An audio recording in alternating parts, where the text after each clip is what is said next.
Hi everyone.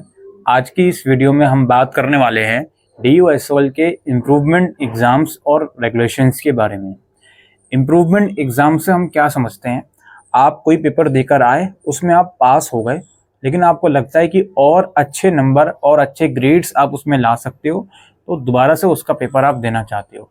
इसे ही improvement बोला जाता है। अगर फेल होने के बाद उस पेपर को दोबारा दे रहे हो तो उसको तो रिपीट बोला जाता है, ER बोला जाता है या री एग्ज़ाम्स बोला जाता है। नाउ इम्प्रूवमेंट के अंदर पहले तो आपको ये समझना है कि इम्प्रूवमेंट कब कब आप दे सकते हो, किस सेमेस्टर का इम्प्रूवमेंट आप कब दे सकते हो। देखिए, अगर आप करंटली सेकेंड ईयर में हो तो ऑब्वियस सी बात है भाई, फर्स्ट ईयर के जो पेपर है उसका इम्प्रूवमेंट आप दे सकते हो। सेमेस्टर 1 का इम्प्रूवमेंट आप सेमेस्टर 3 के साथ दे सकते हो और सेमेस्टर 2 का इम्प्रूवमेंट आप सेमेस्टर 4 के साथ दे सकते हो। और यदि आप थर्ड ईयर में आ रहे हो तो आप केवल सेकेंड ईयर का इम्प्रूवमेंट दे सकते हो, यानी कि सेमेस्टर 3 का इम्प्रूवमेंट आप सेमेस्टर 5 के साथ दे सकते हो और सेमेस्टर 4 का इम्प्रूवमेंट आप सेमेस्टर 6 के साथ दे सकते हो।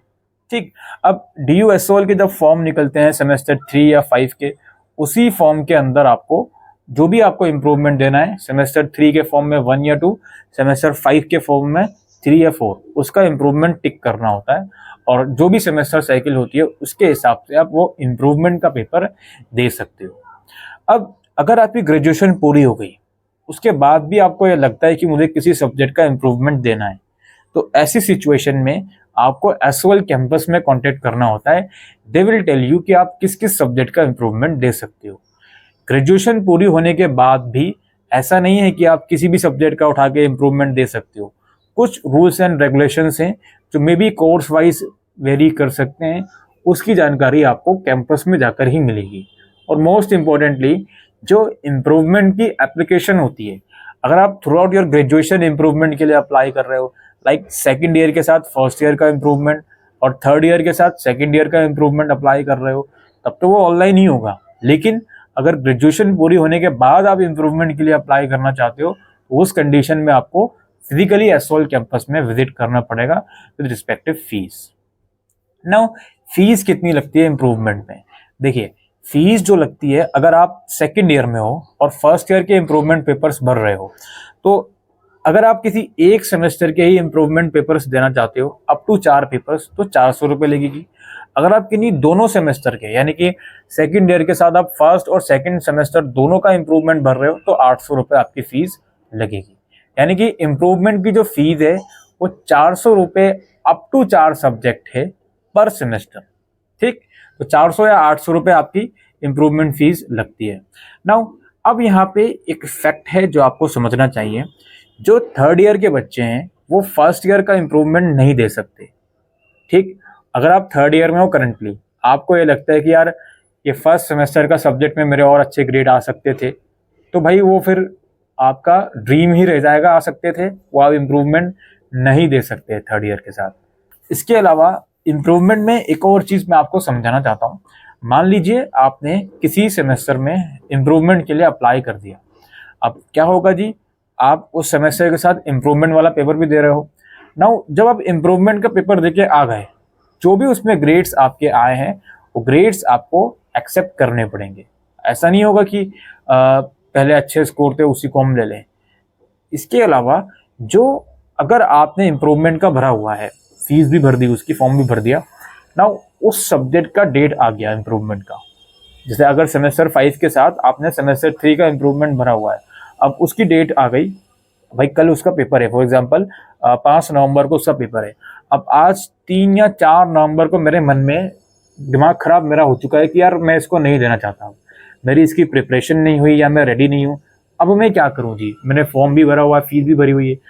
ऐसी सिचुएशन में आपको अपने डिपार्टमेंट को जाकर ये बताना पड़ेगा भाई, और इसमें आनाकानी नहीं, इसमें ये नहीं चलेगा कि बाद में बता दूंगा।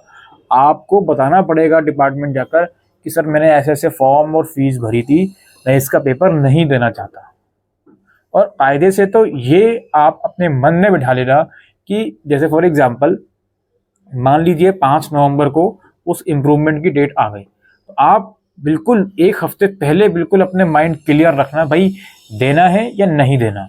नहीं देना तो कोशिश हमेशा से ये करी जानी चाहिए कि उस इम्प्रूवमेंट एग्जाम्स में अपीयर हो, उस इम्प्रूवमेंट एग्जाम की डेट से पहले ही कैंपस जाकर एप्लीकेशन दे दी जाए कि सर मैंने इसका फॉर्म ज़रूर भरा था बट अब मैं इसको नहीं देना चाहता हूँ, तो मेरे पुराने वाले ग्रेड्स ही वापसी कंसिडर कर लिया जाए।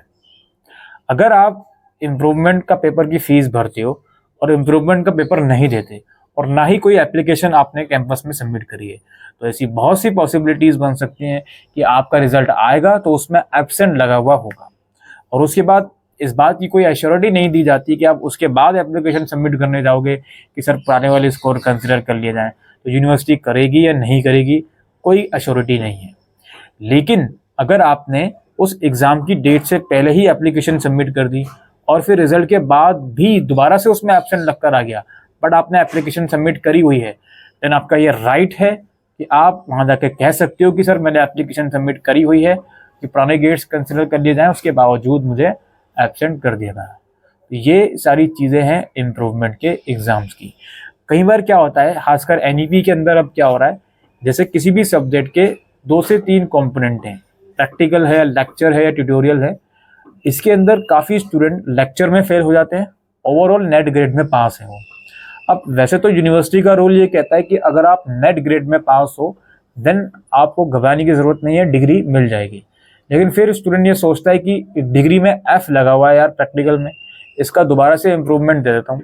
तो भाई अगर ये माइंड में आपका रहता है तो इस चीज़ को ध्यान रखना, इम्प्रूवमेंट नेक्स्ट कंसेक्यूटिव ईयर में ही दे सकते हो, ऐसा नहीं है फर्स्ट ईयर का इम्प्रूवमेंट थर्ड ईयर में आप देने चाह रहे हो। तो इस चीज़ को भी समझना बहुत ज़रूरी है सो दैट इन फ्यूचर अगर आपका मन चेंज हुआ कि नहीं मुझे एफ़ का निशान हटवाना ही है, मैं सब्जेक्ट का इम्प्रूवमेंट भर देता हूँ, तो भाई वो इम्प्रूवमेंट फर्स्ट का सेकंड ईयर में ही भरा जाएगा, थर्ड ईयर में नहीं भरा जाएगा, या सेकंड का थर्ड ईयर में भरा जाएगा। ठीक, तो ये कुछ टर्म्स एंड कंडीशन है इम्प्रूवमेंट एग्जाम्स की दिल्ली यूनिवर्सिटी के एसओएल, एनसीवेब और रेगुलर के स्टूडेंट की। उम्मीद करता हूँ ये वीडियो आपको यूज़फुल लगी हो, तो वीडियो को शेयर कीजिएगा। Thank you.